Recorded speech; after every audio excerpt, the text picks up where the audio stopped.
سامعین کرام، آپ سن رہے ہیں ایک پاکستانی کمانڈو کی دلچسپ داستان جس کا نام ہے بھگوڑا۔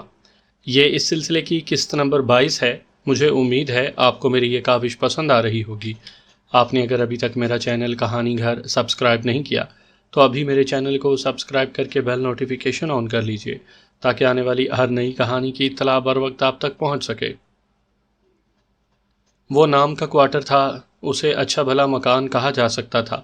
وہ آسانی سے بیوی بچوں کو ساتھ رکھ سکتا تھا، مگر اس طرح شاید اس کی بہت سی عیاشیوں پر پابندی لگ جاتی، اس لیے اس نے انہیں بچوں کی اچھی تربیت کا جھانسا دے کر شہر رکھ چھوڑا تھا۔ کوارٹر کے بیرونی دروازے کے باہر پولیس کا ایک سپاہی کرسی پر بیٹھا بڑی بے دلی سے ڈیوٹی دے رہا تھا۔ یار، اس مصیبت کا بھی کچھ کرنا پڑے گا۔ امجد کا اشارہ سنتری کی طرف تھا۔ اس کو بیٹھا رہنے دو، ہم نے کون سا سامنے سے کوارٹر میں داخل ہونا ہے، اور ویسے بھی جتنی مستعدی سے یہ ڈیوٹی دے رہا ہے اس کے لیے کوئی مثال دینے کی ضرورت نہیں۔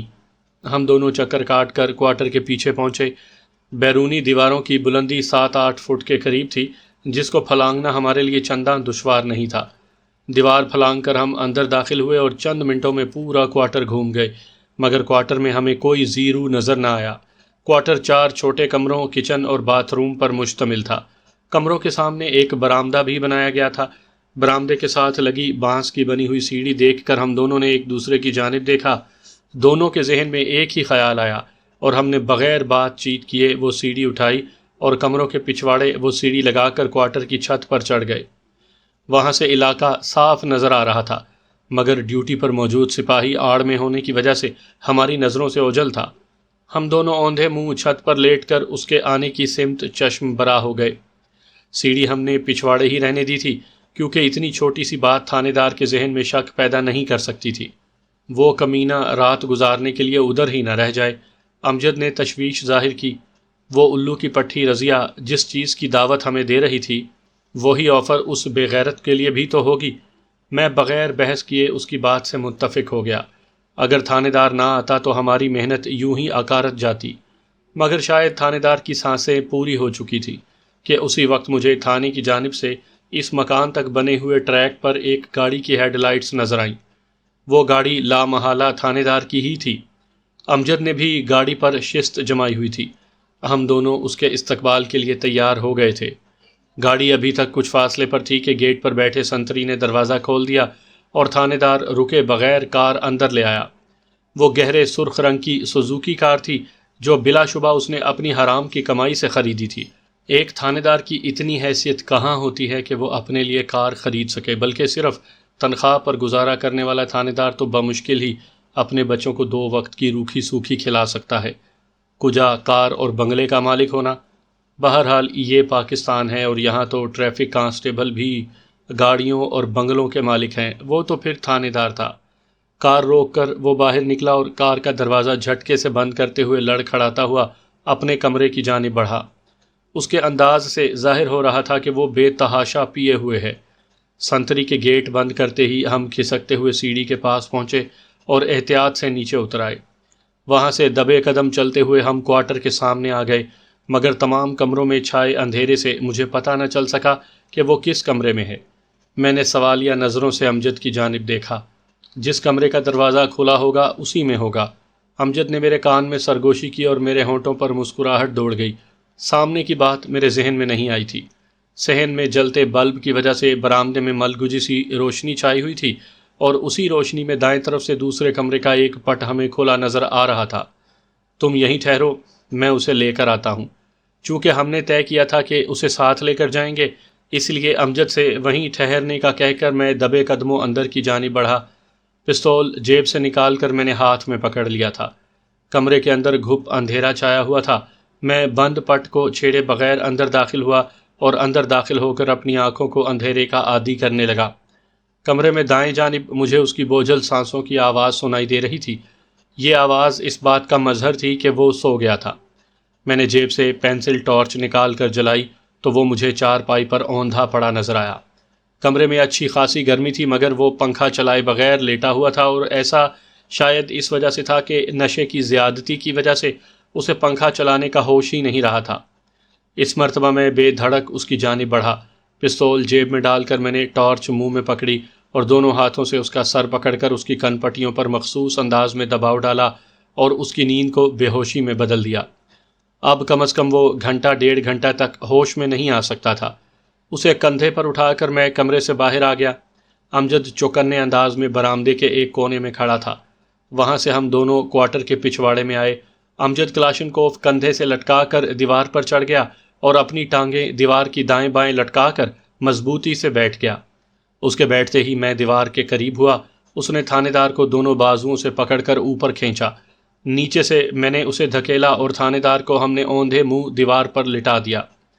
پھر میں دیوار پھلانگ کر باہر نکلا اور تھانے دار کو کاندھے پر لاد کر چل پڑا۔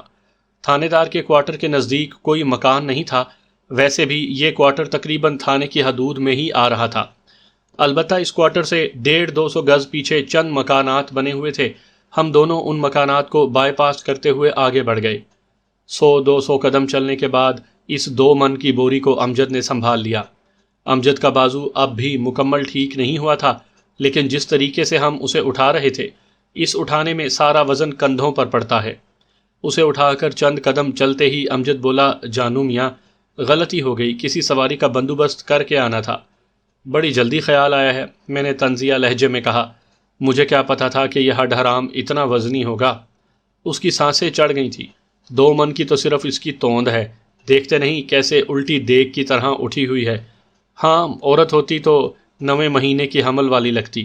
اس کی بات سن کر میں بے ساختہ ہنس پڑا۔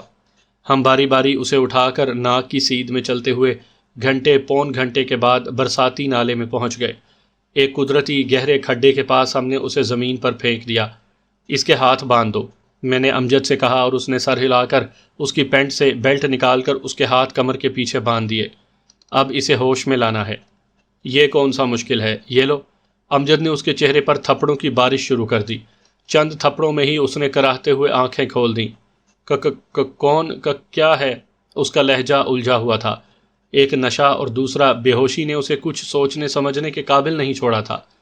انسپیکٹر طاہر، ہوش میں آؤ، تمہارا آخری وقت آ چکا ہے۔ امجد اسے ایک اور زوردار تھپڑ سے نوازتے ہوئے بولا۔ تم کون ہو؟ کیوں مار رہے ہو مجھے؟ وہ لڑکھڑاتی زبان میں مستفسر ہوا۔ اس دفعہ میرے پاؤں کی ٹھوکر پوری قوت سے اس کے ماتھے پر لگی اور اس کا سر بڑی زور سے کچی زمین سے ٹکرایا۔ تھانے دار، میں عمر جان ہوں، پہچانا؟ میرے لہجے میں کوٹ کوٹ کر وحشت بھری ہوئی تھی۔ زوردار چوٹ کھاتے ہی اس کا نشہ ہرن ہو گیا تھا۔ مسٹر عمر جان، تو تم ایک سرکاری اہلکار پر ہاتھ اٹھانے کے مرتکب ہو رہے ہو۔ یہ ہاتھ نہیں، لات ہے۔ میں اسے ایک اور ٹھوکر رسید کرتے ہوئے بولا۔ تم اچھا نہیں کر رہے۔ تم نے اچھا کیا تھا، وہ میری مجبوری تھی۔ پولیس ہر ملزم سے اسی طرح تفتیش کرتی ہے۔ تمہاری ضمانت ہونے کے بعد تجھے کچھ کہا ہو تو بتاؤ۔ بے غیرت انسان، یہ مجھے ٹارچر کرنے کا صلہ نہیں۔ میں نے اسے ایک اور ٹھوکر رسید کی۔ یہ میرے گھر والوں کو زندہ جلانے کا بدلہ ہے۔ مگر انہیں میں نے تو نہیں جلایا تھا، وہ تھوک نگلتا ہوا بولا۔ تیرے کرم فرما چودھری اکبر کا کام تھا، لیکن تو اس کے ساتھ شامل تھا۔ یاد کر، تو نے اور چودھری نے ہی شمشاد خاتون کو بلا کر اس کام پر راضی کیا تھا نا کہ میرے گھر والوں کے کھانے میں بے ہوشی کی دوا ملائے۔ وہ جھوٹ بولتی ہے۔ جھوٹ تم بول رہے ہو۔ اس مرتبہ امجد کا بھرپور مکہ اس کے جبڑے پر لگا اور وہ ہائے کی آواز کے ساتھ ایک مرتبہ پھر زمین چاٹنے پر مجبور ہو گیا۔ اٹھو، اٹھ کر بیٹھو۔ میں نے اسے لمبا لیٹتے دیکھ کر اس کے پہلو میں ٹھوکر رسید کی، مگر ہاتھ پیچھے بندھے ہونے کی وجہ سے اس سے اٹھ کر نہ بیٹھا گیا۔ امجد نے گریبان سے پکڑ کر اسے بٹھا دیا۔ وہ خون تھوک کر خوفزدہ لہجے میں بولا، عمر جان، مجھے نہیں پتا تھا کہ اکبر خان ایسا کام کرے گا، مگر جب اس نے ایسا کر دیا پھر تو نے اس کے خلاف کون سا ایکشن لیا؟ مجھے معاف کر دو عمر جان، میرے چھوٹے چھوٹے بچے ہیں۔ اس مرتبہ وہ کوئی دلیل دینے کے بجائے گڑ گڑایا۔ یہ بات تجھے نہیں چھڑا سکتی طاہر خان، خود تو نے بھی دوسروں کے چھوٹے بچوں پر رحم نہیں کھایا۔ میں اگر چاہوں بھی تو تجھے معاف نہیں کر سکتا۔ میرے ماں باپ، بیوی، بچے، بھائی، سب کے سب چودھری اکبر اور تیرے ظلم کی نظر ہو گئے۔ غم و غصے کی شدت سے مجھ سے بولا نہ گیا۔ تم لوگوں کو ننھے عدنان پر بھی رحم نہیں آیا؟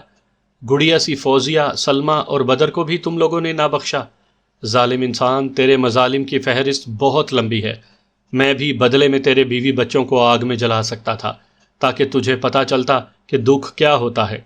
مگر افسوس میں ظلم نہیں کر سکتا، وہ بے قصور ہیں۔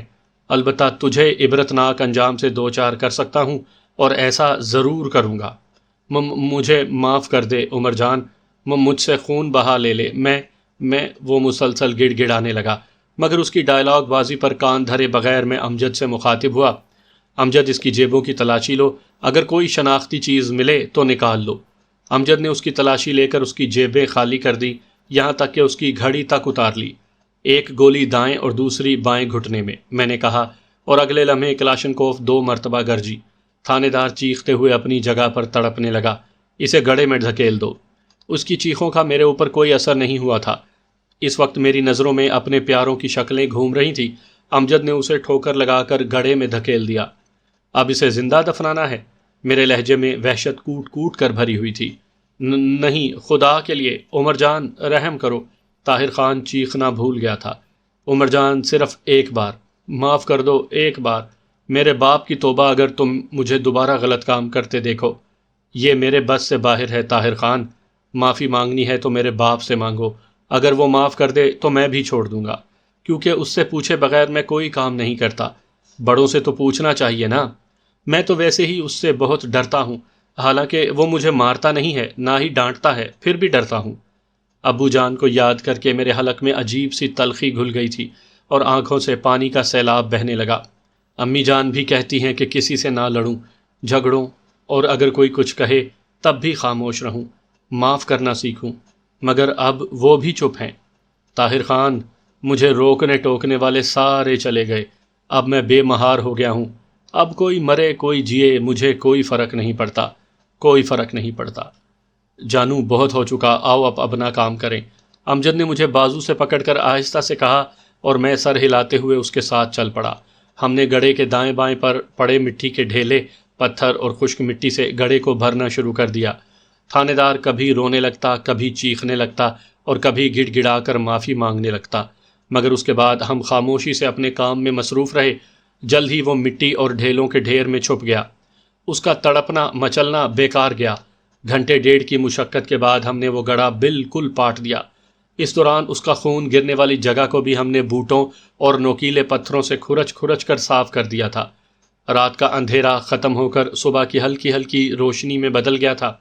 جب ہم اس کام سے فارغ ہوئے، گڑھے کے اوپر اور دائیں بائیں ہم نے خشک ٹہنیاں اس انداز میں بکھیر دی تھی کہ غور سے دیکھنے پر بھی پتہ نہیں چلتا تھا کہ وہاں پر کوئی دفن ہے۔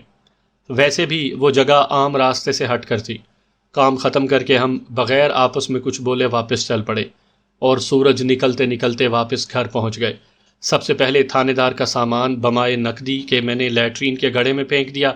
چونکہ ہمارے دیہاتوں میں پانی کی نکاسی کا کوئی خاص انتظام نہیں ہوتا، اس لیے ہمارے علاقے میں 4-5 فٹ چوڑا اور 30-35 فٹ گہرا کھڈا کھود کر اسے سیمنٹ کی ایک سلیب رکھ کر ڈھانپ دیتے ہیں، اور اس سلیب میں بطور کموڈ 5-6 انچ لمبا چوڑا سوراخ بنا ہوتا ہے، جسے ہم بطور ٹوائلٹ استعمال کرتے ہیں۔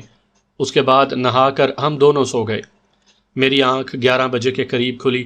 امجد ابھی تک سویا ہوا تھا۔ منہ ہاتھ دھو کر میں نے ناشتہ تیار کیا۔ اس وقت تک امجد بھی جاگ گیا تھا۔ 2 پراٹھے انڈوں کے آملیٹ کے ساتھ میدے میں اتارنے کے بعد ہم ملک پیک سے تیار کی ہوئی چائے سے لطف اندوز ہونے لگے۔ اب کیا ارادہ ہے ملک صاحب؟ امجد چائے کی چسکی لیتے ہوئے بولا۔ منشی جی، اب چلیں گے شہر اور چچا فاضل سے مل کر اسے تمام تفصیل بتا کر مشورہ لیں گے۔ ہاں، اس بہانے میں اپنا بازو بھی ڈاکٹر شہلا کو دکھا دوں گا، امجد جلدی سے بولا، اور میں بے ساختہ ہنس پڑا۔ چلو اسی طرح کر لیں گے، اب اٹھو تاکہ چلیں۔ سب سے پہلے تو تم اس طرح کرو کہ کراچی جا کر جمیلہ بیٹی اور اسلم کو واپس لے آؤ۔ ساری کہانی سن کر چچا فاضل نے مشورہ دیا۔ اس کے بعد لازمی بات ہے تم دونوں کو بنفس نفیس میران شاہ جا کر چودھری کی تلاش کا آغاز کرنا پڑے گا۔ تمہیں وہاں کتنا عرصہ گزارنا پڑے گا یہ تمہاری اپنی ثوابدید پر منحصر ہے۔ باجی وہیں ٹھیک ہے نا، امجد کے گھر، وہاں ان کا علاج بھی تو ہو رہا ہے۔ نہیں، چچا فاضل انکار میں سر ہلاتے ہوئے بولے، اس کا علاج یہاں پر بھی ہو سکتا ہے، اور اب میں نے بھی تمہارے کراچی سے واپس آتے ہی ہسپتال سے ڈسچارج ہو جانا ہے۔ میرا باقی علاج گھر پر ہی ہوتا رہے گا۔ ڈاکٹر صاحب بھی مجھے یہی مشورہ دے رہے تھے۔ اس کے علاوہ ادھر کسی بندے کو زمینوں کی دیکھ بھال کے لیے بھی رہنا پڑے گا، اور یہ کام اسلم ہی اچھے طریقے سے کر سکتا ہے۔ ٹھیک ہے، کل صبح ہم کراچی روانہ ہوں گے انشاءاللہ۔ انشاءاللہ، چچا اور امجد بھی بیک زبان بولے۔ ویسے چچا آپ نے میران شاہ دیکھا ہوا ہے؟ امجد مستفسر ہوا۔ بہت اچھی طرح پتر، چچا کا لہجہ شفقت سے بھرا تھا۔ کیسا علاقہ ہے؟ وہاں کے لوگ کیسے ہیں؟ مجھے تو بس اتنا پتا ہے کہ بنو کے ساتھ واقع ہے اور پٹھانوں کا علاقہ ہے، اس کے علاوہ میں اس کے متعلق کچھ نہیں جانتا۔ تو یہ تھوڑا ہے کیا؟ چچا فاضل ہنسے۔ باقی معلومات وہاں جا کر حاصل کر لینا، پھر بھی کچھ پتہ تو چلے۔ میران شاہ بنو سے تقریباً 65 سے 70 کلومیٹر دور مغرب کی سمت شمالی وزیرستان میں واقع ہے۔ اس علاقے میں جرگہ سسٹم رائج ہے۔ آپس کے جھگڑے اور مختلف قسم کے مسائل میں علاقے کے سرکردہ افراد کا جرگہ ہی عدالت کا کام کرتا ہے۔ ہماری زبان میں اس علاقے کو علاقہ غیر کہتے ہیں۔ اگر آپ اس روڈ پر سفر کریں تو بنو سے قریباً 15 سے 20 کلومیٹر کے فاصلے پر بکا خیل آتا ہے، اور یہیں سے علاقہ غیر کی حدود شروع ہو کر افغانستان کی سرحد تک چلی جاتی ہے۔ ان علاقوں میں مسعود، بھٹنی، وزیر وغیرہ کے قبائل آباد ہیں۔ علاقے کی زیادہ تر آبادی ناخواندہ ہے، بس اکا دکا پڑھے لکھے نظر آتے ہیں۔ مذہبی تعلیم کے لحاظ سے بھی یہ علاقہ کوئی خاص حیثیت نہیں رکھتا۔ ہر قسم کا نشہ اور اسلحہ اس علاقے میں کھلے عام دستیاب ہوتا ہے۔ اسلحے کے لیے بھی کسی قسم کے لائسنس کی ضرورت نہیں سمجھی جاتی۔ تم دونوں فوجی ہو اور شاید یہ بات تمہارے لیے حیرانی کا باعث ہو کہ اس علاقے میں 12.7 mm 40 mm یعنی راکٹ لانچر اور چھوٹی مارٹریں تک دستیاب ہیں۔ اس کے علاوہ پردے کا رواج، مہمان نوازی اور نماز کی پابندی اس علاقے کی اچھی قدریں ہیں۔ باقی چھوٹی چھوٹی باتوں پر قبائل کے قبائل ایک دوسرے کے خلاف میدان میں اتر آتے ہیں اور کئی دن تک ان کے درمیان فائرنگ کا تبادلہ ہوتا رہتا ہے۔ اس علاقے میں سب سے زیادہ استعمال ہونے والا ہتھیار روسی ساخت کی بنی ہوئی رائفل AK-47 ہے، جسے عرف عام میں کلاشنکوف اور مشین گن کہا جاتا ہے، جبکہ فوج نے اس کو SMG کا نام دیا ہوا ہے۔ اس کے علاوہ 8 mm 7 mm 12 بور بندوق، 30 بور 32 بور پستول، ریوالور وغیرہ بھی آسانی سے دستیاب ہو جاتے ہیں، اور تو اور 36 HE طرز کے ہینڈ گرنیڈ بھی مل جاتے ہیں۔ چچا فاضل چونکہ خود آرمی سے حوالدار ریٹائر ہوا تھا، اس لیے اسلحے کے بارے میں ان کی معلومات کافی وسیع تھیں۔ اس کے علاوہ وزیرستان میں بھی ان کا کئی مرتبہ آنا جانا ہوا تھا، اس لیے وہ اس علاقے سے بھی گہری واقفیت رکھتے تھے، اور اس وقت وہ بڑی تفصیل سے اس علاقے کے متعلق ضروری معلومات ہمیں مہیا کر رہے تھے۔ وہ ایک لمحہ سانس لینے کے لیے رکے اور پھر دوبارہ گویا ہوئے۔ حکومت کے ساتھ ان علاقوں کا رابطہ بس پولیٹیکل ایجنٹ کے وساطت سے ہی ہے۔ اس کے علاوہ حکومت ان کے کسی کام میں دخیل نہیں ہوتی۔ البتہ سڑک بنانے اور بجلی کی ترسیل کے لیے کھمبے لگانے کا کام حکومت کی ثوابدید پر ہے۔ میں آپ کو اپنے ایک دوست کا ایڈریس دوں گا جو میران شاہ میں رہتا ہے، شاید وہ آپ لوگوں کی کچھ مدد کر سکے۔ آپ تو اس علاقے کے متعلق کافی وسیع معلومات رکھتے ہیں چچا جان، امجد تعریفی لہجے میں بولا۔ ہاں پتر، کافی مرتبہ اس علاقے میں جانا ہوا ہے نا، اس لیے۔ اس کے بعد ہم کافی دیر تک اسی موضوع پر گفتگو کرتے رہے، یہاں تک کہ شام کے سائے گہرے ہونے لگے۔ اسی وقت ایک نرس کمرے میں آ کر چچا جان کو دوائی دے رہی تھی جب امجد نے میرے کان میں سرگوشی کی، جانو میں چلتا ہوں یار، اب وہ آ گئی ہوگی، کافی دن ہو گئے ہیں اسے دیکھے ہوئے۔ تو روکا کس نے ہے؟ میں نے اسے جھڑکا۔ اس نے چچا جان سے اجازت لی اور باہر نکل گیا، جبکہ میں وہیں بیٹھا رہا۔ چچا جان سے ابو جان کی حیات میں بھی ہم تمام بھائی بہت زیادہ مانوس تھے۔ اب تو ویسے بھی ان کے علاوہ میرا کوئی نہیں بچا تھا جس کی آغوش میں میں پناہ لیتا۔ ایک بہن تھی، وہ بھی ذہنی طور پر ٹھیک نہیں تھی۔ چچا آپ ہسپتال سے ڈسچارج ہونے کی بات کر رہے تھے، لیکن میں اس کے حق میں نہیں ہوں۔ تو ہے ہی پگلا، وہ شفقت سے مسکرائے۔ مجھے یہاں بالکل آرام نہیں ہے۔ رحمان خیل کی آب و ہوا میرے لیے تریاق کا کام کرے گی۔ دیکھنا کتنی جلدی میں اپنے پاؤں پر کھڑا ہوتا ہوں۔ یہاں پر ڈاکٹروں نے ویل چیئر پر بٹھا دینا ہے، جسے دیکھ کر ہی انسان ویسے ہی دم میں نہیں رہتا۔ ڈاکٹر کیا کہتے ہیں؟ مصنوعی پاؤں سے بندہ آسانی سے چل سکتا ہے؟ میں ان کی گھٹنے سے نیچے کٹی ہوئی ٹانگ کو دیکھنے لگا۔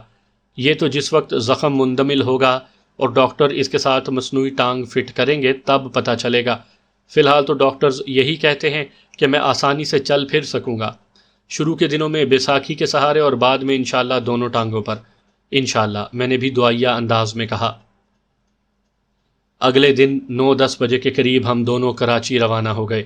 ہمارا ارادہ وہاں 1-2 دن گزار کر واپس آنے کا تھا۔ راستے میں بغیر کسی حادثے کے ہم کراچی پہنچ گئے۔ اسلم بھائی، مومانی، جمیلہ اور امجد کے گھر والے ہمیں دیکھ کر بہت خوش ہوئے۔ جمیلہ کی حالت اب پہلے سے بہت بہتر تھی۔ پہلے وہ ہر وقت گم سم سی حالت میں بیٹھی رہتی تھی، مگر اب کبھی کبھار ہی اسے یہ دورہ پڑتا تھا۔ خوش قسمتی سے جس وقت ہم وہاں پہنچے وہ اس وقت ٹھیک حالت میں بیٹھی تھی، اور مجھے دیکھتے ہی عمر میرا ویر کہہ کر روتے ہوئے مجھے لپٹ گئی۔ میں بھی کوشش کے باوجود اپنے آنسو کنٹرول نہ کر سکا۔ مومانی جان اور امجد کی امی بھی ہمیں دیکھ کر رونے لگ گئی تھیں۔ سچ کہتے ہیں کہ جانے والے چلے جاتے ہیں، لیکن ان کی یادیں پیچھے والوں کے لیے سہانے روح بن جاتی ہیں، اور ہر خوشی و غمی کے موقع پر اپنی کمی کا احساس دلاتی رہتی ہیں۔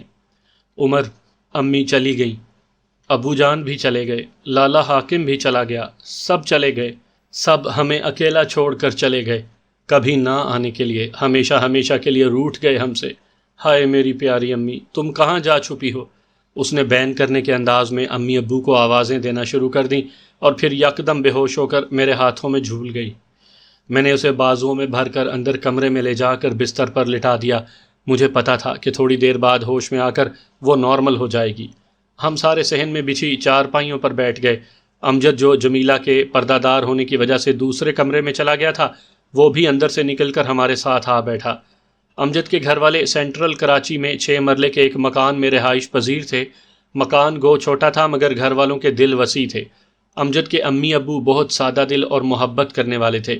امجد سے چھوٹی 3 بہنیں تھیں۔ سب سے چھوٹی کا نام فاطمہ تھا، جس کی عمر تقریباً 10 سال تھی، اور وہ چوتھی میں پڑھتی تھی۔ اس سے بڑی زیتون تھی، جو 12 سال کی تھی اور 5ویں میں پڑھتی تھی۔ سب سے بڑی زینب تھی، جو 17-18 سال کی تھی اور میٹرک کا امتحان پاس کرنے کے بعد آج کل گرلز کالج میں فرسٹ ایئر کی طالبہ تھی۔ امجد کے والد کی کریانے کی دکان تھی۔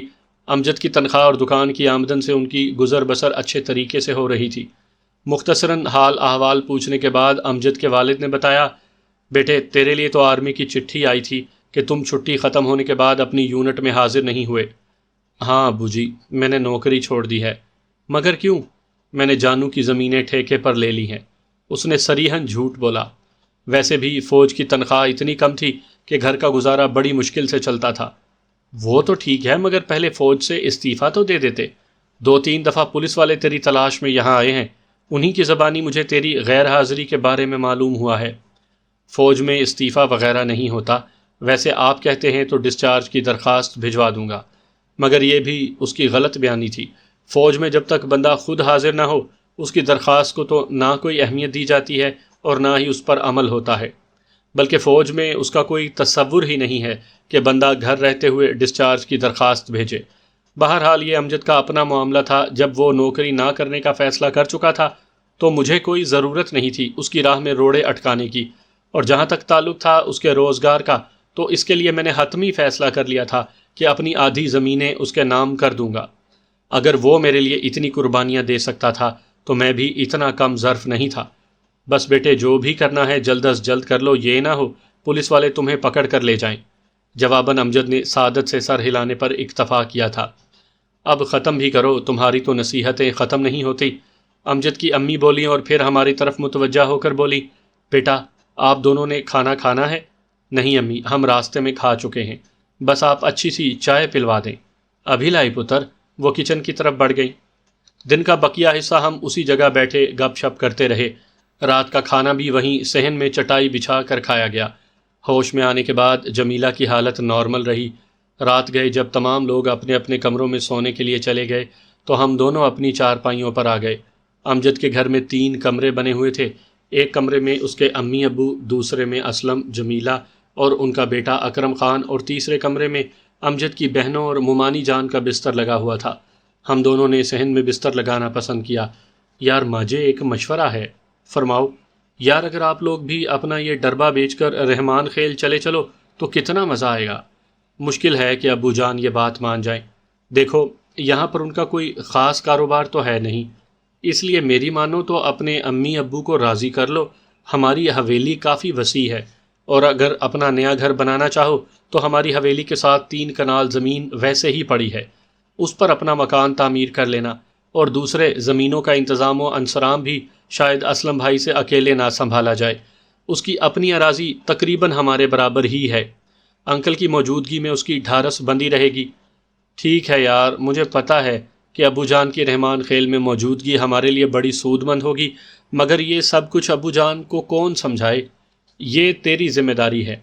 اگر تو انکل کو راضی نہ کر سکا تو پھر خود رحمان خیل میں زمینوں کی دیکھ بھال کے لیے تیار رہو۔ کل دیکھ لیں گے، ابھی دماغ خراب کرنے کی ضرورت نہیں۔ اس نے کروٹ بدل لی، جو اس بات کا اعلان تھا کہ وہ میری مزید بکواس سننے کے موڈ میں نہیں تھا۔ اگلے دن جب ہماری آنکھ کھلی تو امجد کے والد صاحب دکان پر جا چکے تھے۔ روزمرہ کی ضروریات سے فارغ ہو کر ہم دونوں بھی ان کے پیچھے دکان پر پہنچ گئے۔ سلام دعا کے بعد ہم دکان میں پڑی لکڑی کی بینچ پر بیٹھ گئے، یہاں تک کہ وہ دکان میں موجود 2-3 گاہکوں کو نمٹا کر ہماری طرف متوجہ ہوئے۔ ہاں بیٹا سناؤ، کیسے آنا ہوا؟ بس انکل، امجد آپ کی دکان کی بڑی تعریف کر رہا تھا، میں نے کہا چلو لگے ہاتھوں اسے دیکھ ہی لیں۔ یہ تو ہے ہی پگلا، وہ ہنستے ہوئے بولے، ورنہ اس دکان میں کیا رکھا ہے؟ تو کوئی اور کاروبار شروع کر لیں۔ میں آہستہ آہستہ اپنے مطلب کی بات کی طرف آتے ہوئے بولا، کیونکہ دکان کی طرف آتے وقت امجد نے بات شروع کرنے کی ذمہ داری میرے سر ڈالی تھی۔ کاروبار تو بہت ہیں پتر، مگر اس کے لیے سرمایہ اور طاقت چاہیے۔ طاقت سے آپ کی کیا مراد ہے؟ میں مستفسر ہوا۔ طاقت سے مراد ہے جوان خون۔ اب میرے جیسے بڈھے کے پاس اگر سرمایہ ہو بھی صحیح، تب بھی وہ کسی بڑے کاروبار میں ہاتھ نہیں ڈال سکتا، اور میں زیادہ سے زیادہ یہی کر سکتا ہوں کہ اس دکان کو تھوڑی سی وسعت دے لوں، باقی کسی بڑے کاروبار میں ہاتھ ڈالنا میرے بس کا روگ نہیں ہے۔ تو امجد کو اپنے ساتھ شامل کر لو، آپ کا تجربہ، امجد کی طاقت اور میرا سرمایہ، اللہ اللہ خیر صلاح، یوں ہو جائے تو کیا کہنے، مگر اس سے کون منوائے گا؟ ان کا اشارہ امجد کی جانب تھا۔ ابو جان میں راضی ہوں، مگر ایک شرط پر۔ وہ کون سی؟ کاروبار یہاں نہیں، کسی اور شہر میں شروع کریں گے۔ کراچی سے زیادہ موزوں کون سی جگہ ہے کاروبار کے لیے؟ بات موزوں یا ناموزوں ہونے کی نہیں ہے ابو جان، امجد گرم لوہے پر چوٹ لگاتا ہوا بولا۔ آپ میری طبیعت سے اچھی طرح واقف ہیں کہ مجھے شہر بالکل اچھا نہیں لگتا۔ میں تو چاہتا ہوں کہ گاؤں کی کھلی فضا ہو، لہلہاتے کھیت ہوں، سرسبز نظارے ہوں، چہچہاتے پرندے ہوں۔ یہ دھواں اگلتی فیکٹریاں، ٹریفک کا شور، تنگ گلیاں، سردیوں میں دھوپ، گرمیوں میں تازہ ہوا کا فقدان، یہ سب مجھے بالکل اچھا نہیں لگتا۔ مگر بیٹا اس میں کراچی کی کیا خصوصیت؟ ہر شہر کی یہی حالت ہے۔ تو کیا ضروری ہے کہ ہم شہر میں ہی کاروبار کریں؟ کسی دیہات میں بھی تو یہ کام ہو سکتا ہے۔ مثلاً؟ وہ دلچسپی لیتے ہوئے بولے، مثلاً یہی کہ جانو کا گاؤں رحمان خیل کسی بھی کاروبار کے لیے بہت موزوں ہے۔ لوگ اپنی چھوٹی چھوٹی ضرورتوں کے لیے شہر جانے پر مجبور ہیں۔ اگر ان کو شہر والی سہولت گاؤں میں مہیا کی جائیں تو میرا نہیں خیال کہ وہ شہر جانے پر مصر ہوں۔ یہ کہہ کر سرفراز انکل نے گہری سانس لی۔ امجد کے ابو کا نام سرفراز اور امی کا نام ختیجہ تھا، اور پھر ہلکی سی مسکراہٹ سے بولے، پتر جب اولاد جوان ہو جاتی ہے تو چاہتی ہے کہ بوڑھے والدین کو اپنی مرضی سے چلائے۔ جو اولاد بدتمیز اور نافرمان ہو وہ والدین کو کھلم کھلا حکم دیتی ہے، جبکہ فرما بردار بچے گھما پھرا کر اور لفظوں کا کھیل کھیلتے ہوئے والدین کو اپنے ڈھب پر لانے کی کوشش کرتے ہیں۔ طریقہ بے شک دونوں کا علیحدہ علیحدہ ہے، لیکن مقصد ایک ہی ہے۔ بہرحال تو اپنی مرضی کا مالک ہے، مکان کا سودا کر لو، دکان تو ویسے ہی کرائے کی ہے، چلے چلتے ہیں تمہارے ساتھ۔ تو شاید ہمارے بغیر گزارا کر لے، مگر ہم سے تو تیری جدائی کا صدمہ نہیں اٹھایا جائے گا نا۔ سرفراز انکل کی بات سن کر ہم دونوں پر جیسے گھڑوں پانی پڑ گیا۔ ان کا تجزیہ بلا شک و شبہ صحیح تھا۔ اسی وقت ایک گاہک دکان میں داخل ہوا، اور اس کے بہانے ہمیں چند لمحے سوچنے کا موقع مل گیا۔ گاہک کے دکان سے نکلتے ہی امجد بولا، ابو جان آپ میری بات کو کسی اور جانب لے گئے ہیں۔ اس میں شک نہیں کہ ہمارا ارادہ آپ کو اپنے ساتھ لے جانے کا ہے، مگر باخدا یہ اپنا حکم چلانے کے لیے نہیں۔ آپ ہماری خاطر اپنا وطن چھوڑ کر کراچی آ بسے، ہمیں پال پوس کر بڑا کیا، اور اب ہم اس قابل ہیں کہ آپ کو آرام سے بٹھا کر کھلا سکیں، مگر آپ کراچی میں ہوں اور میں آپ سے اور امی سے سینکڑوں میل دور کسی کاروبار میں مصروف ہوں، تو کیا آپ کا دل مانتا ہے کہ میں تسلی سے کام کر سکوں گا؟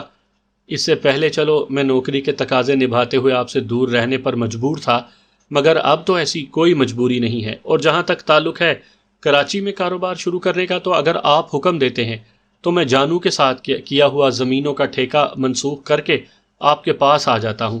باقی جانو جانے اور اس کا کام۔ جیتے رہو بیٹا، اللہ تمہیں اور تمہارے دوست کو سکھی رکھے۔ میں تمہارے ساتھ متفق ہوں، جیسے تیرا جی چاہے اسی طرح کرو، اور یوں بھی کراچی میں ہمارے کون سے رشتہ دار پڑے ہیں کہ ان سے بچھڑنے کا دکھ ہوگا؟ میں نے تو برسبیل تذکرہ ایک بات کی تھی، ورنہ والدین ہمیشہ اولاد کی خوشی میں خوش رہتے ہیں۔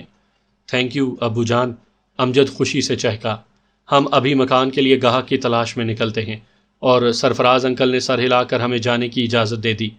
ہمارا ارادہ کراچی میں 1-2 دن رہنے کا تھا، مگر امجد کے گھر والوں کو ساتھ لے جانے کے انتظامات کرنے اور ان کے گھر وغیرہ کو بیچنے میں ہفتہ بھر لگ گیا۔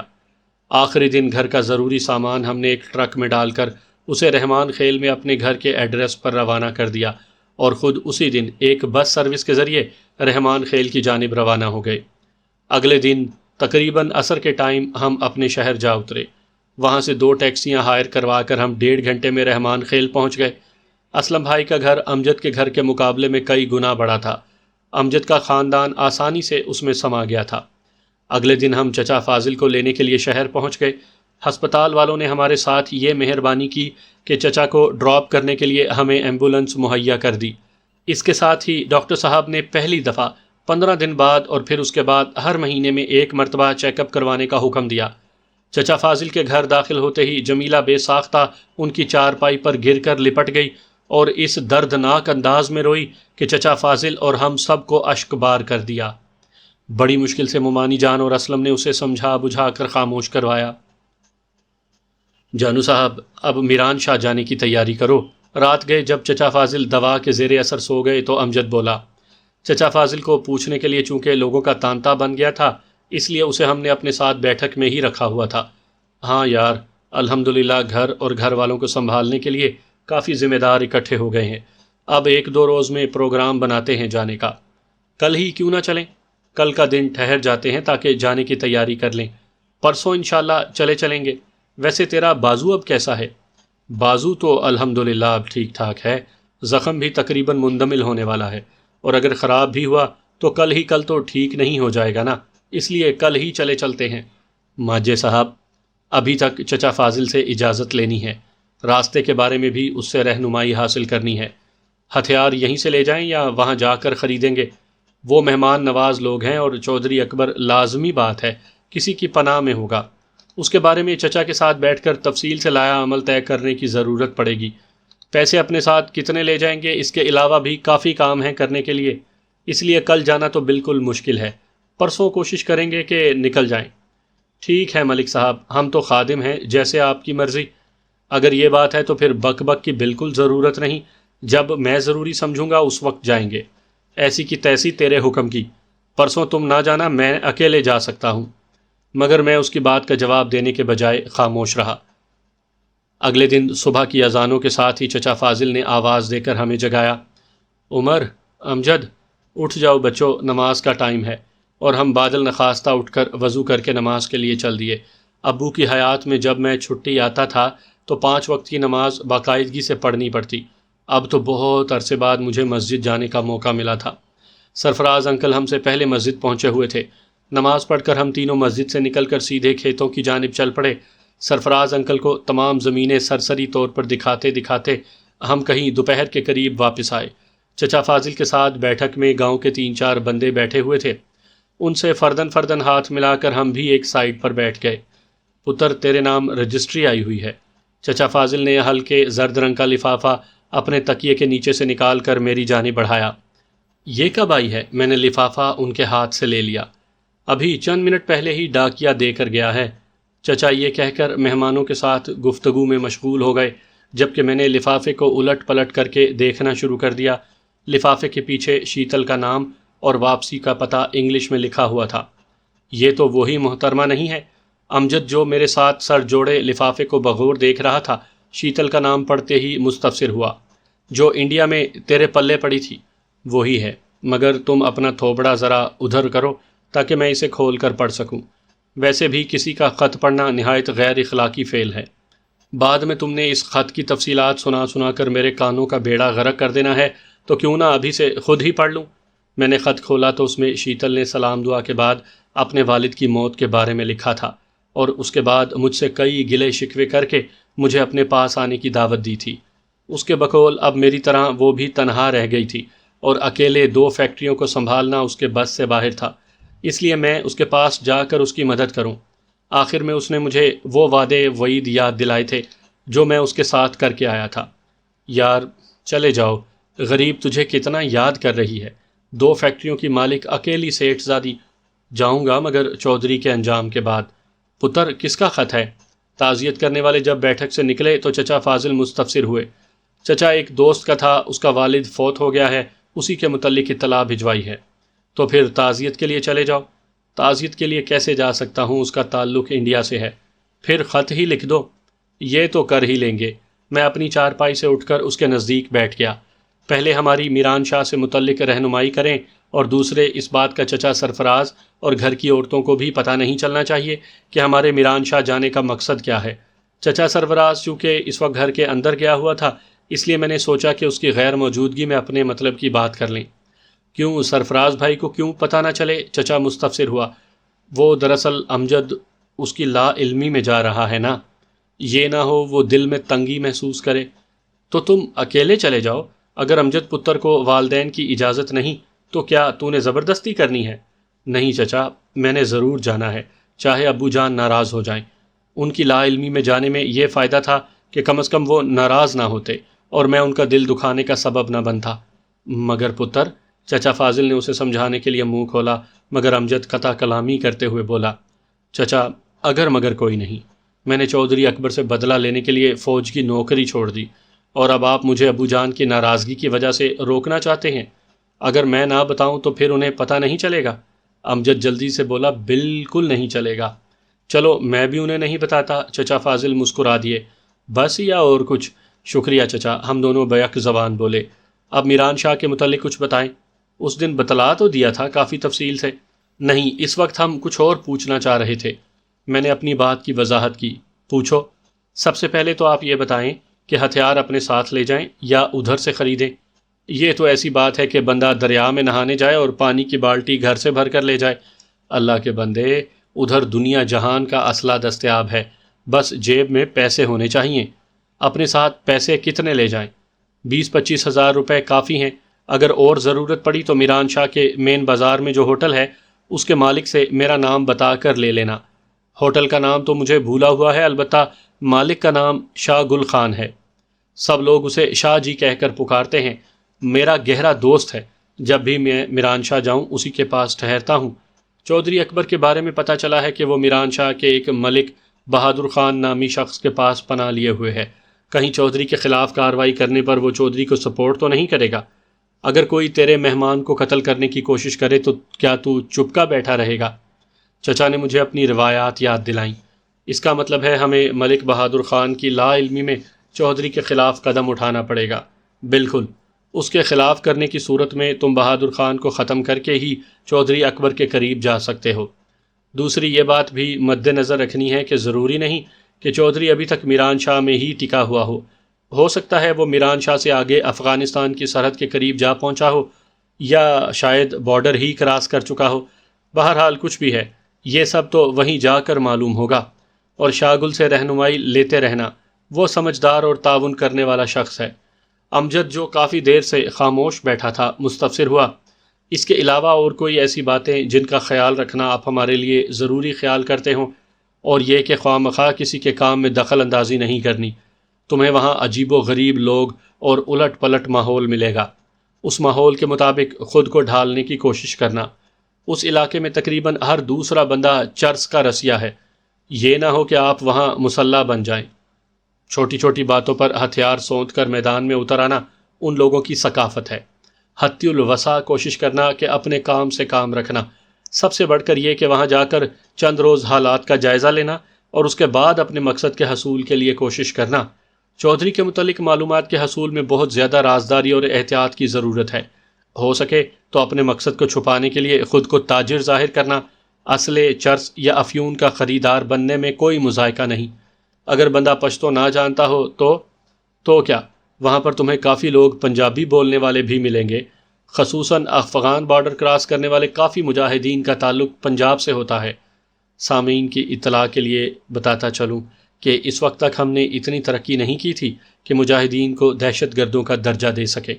دوسرا، اس وقت جو مجاہد تھے وہ حقیقتاً مجاہد ہی تھے۔ اب تو مجاہدین کا بھیس بدل کر کافی شر پسند اور غیر ملکی ایجنسیاں بھی شمالی جنوبی وزیرستان میں پاک فوج کے خلاف برسر پیکار ہیں۔ بہرحال یہ ایک طویل اور الجھا ہوا موضوع ہے، اگر اس پر کچھ لکھنے کی کوشش کروں تو شاید کئی قسطیں اس کی نظر ہو جائیں گی۔ یہ بات ابھی تک چچا فاضل کے ہونٹوں پر تھی کہ نظر گل دروازہ کھٹکھٹا کر بیٹھک میں داخل ہوا۔ السلام علیکم۔ وعلیکم السلام۔ ہم اس کے سلام کا جواب دے کر اس کے استقبال کے لیے کھڑے ہو گئے۔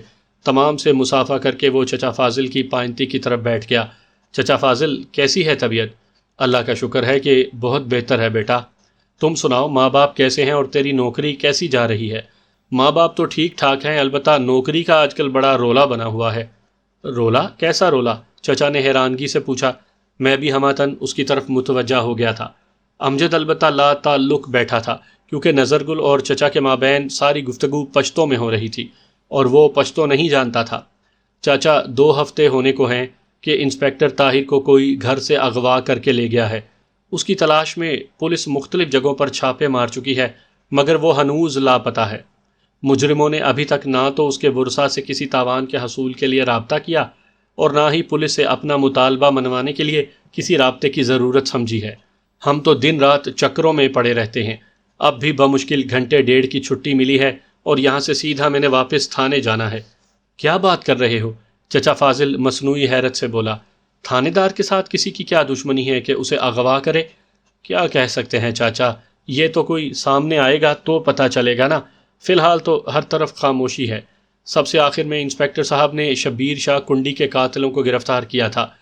نظر ہماری جانب معنی خیز نظروں سے دیکھتا ہوا بولا، اور اس سے اگلے دن خود اغوا ہو گیا۔ ہو سکتا ہے وہ خود کسی کے ساتھ گیا ہو، چچا نے امکان ظاہر کیا۔ اگر ایسا ہوتا پھر تو اسے واپس آ جانا چاہیے تھا۔ میں نے پوچھا، اچھا یہ بتاؤ، جس لباس میں اسے آخری مرتبہ دیکھا گیا کیا وہ گھر میں موجود ہے؟ کوارٹر پر موجود سنتری کے مطابق وہ کالے رنگ کے سوٹ میں تھا اور اس رنگ کے 2-3 سوٹ تھے۔ ہمیں تو اس کی الماری میں اسی طرح کے 3 سوٹ ملے ہیں۔ اس کی شب خوابی کا لباس تو ایک ہی ہوگا۔ آیا وہ گھر میں موجود تھا یا نہیں؟ موجود تھا، وہ مختصراً بولا۔ اس کے علاوہ خاص بات، آج کل گرمی کا موسم ہے، اس نے سوتے وقت پنکھا چلایا ہوگا۔ اغوا ہونے کی صورت میں لازمی طور پر صبح سب سے پہلے اس کے کمرے میں داخل ہونے والے کو اس کا پنکھا چلتا ہوا ملنا چاہیے، کیونکہ اغوا کرنے والے کبھی بھی پنکھا بند نہ کرتے۔ گھر کا مالک اگر اپنی مرضی سے کہیں جا رہا ہو تو لازمی طور پر وہ پنکھا آف کرتا ہے۔ اس بارے میں مجھے معلوم نہیں کہ آیا پنکھا بند تھا یا چل رہا تھا، وہ صاف گوئی سے بولا۔ اغوا ہونے کی صورت میں افراتفری اور ہاتھا پائی کی علامات بھی کمرے میں نظر آنی چاہیے، میں نے ایک اور امکان ظاہر کرتے ہوئے کہا۔ جو بندے سب سے پہلے اس کے کمرے میں گئے تھے ان کے مطابق تو انہیں کسی قسم کی افراتفری یا ہاتھا پائی کے نشان نظر نہیں آئے۔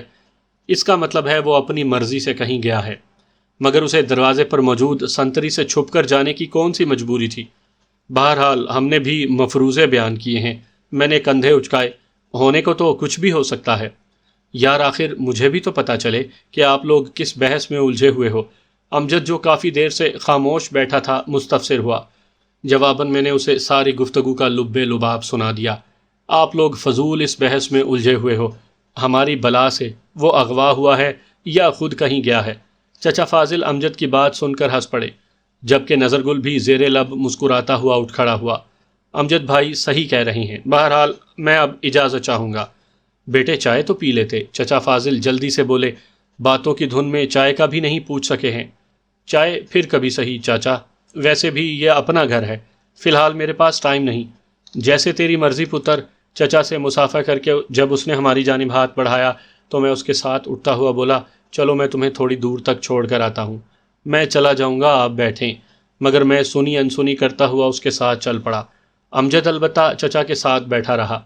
بیٹھک سے باہر آتے ہی میں اس سے بولا، تیرے اوپر تو کوئی بات نہیں آئی نا، کیونکہ فضل دادا اور خوشمیر کی مخبری تو نے ہی کی تھی، وہ بات میرے اور تھانے دار کے درمیان راز تھی۔ نظر گل نے مجھے تسلی دی، اس نے کبیر شاہ کنڈی کے انعام والے 10,000 اپنے پلے سے مجھے ادا کیے تھے۔ کیوں؟ مجرموں کو پکڑنے کا کارنامہ اپنے نام سے کیش کروانا تھا نا۔ اچھا تو یہ بات تھی، بہرحال اس معاملے میں ہمارا نام نہیں آنا چاہیے۔ تو فکر نہ کر یار، میں اتنا بھی کچا نہیں ہوں۔ تھوڑی دور تک اسے چھوڑ کر میں واپس مڑ آیا۔ واپسی پر میں ابھی اپنی بیٹھک کے دروازے سے دور ہی تھا کہ مجھے گاڑی کا ہارن سنائی دیا۔ پیچھے دیکھنے پر رضیہ کی سفید کار نظر آئی۔ میں رک گیا۔ میرے قریب گاڑی روک کر وہ جلدی سے باہر نکلی۔ اتنا عرصہ کہاں غائب تھے؟ وہ بے تابی سے مستفسر ہوئی۔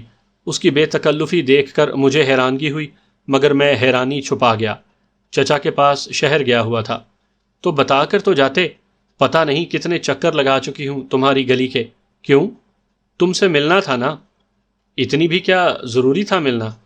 لگ رہا ہے آپ ابھی تک مجھ سے خفا ہیں۔ نہیں، ایسی تو کوئی بات نہیں مس، میں روکھے لہجے میں بولا۔ میرا مزاج ہی کچھ ایسا ہے۔ پہلے تو آپ ایسے نہیں تھے۔ پہلے میرے ساتھ واسطہ کب پڑا ہے تمہارا؟ اچھا، اب چائے کا بھی پوچھو گے یا اسی طرح انسلٹ کرتے رہو گے؟ وہ اچانک پینترا بدلتے ہوئے بولی۔ وہ ابھی تک اس غلط فہمی میں مبتلا تھی کہ شاید میں اس سے جشن کی رات میں ہونے والی گفتگو سے ناراض تھا۔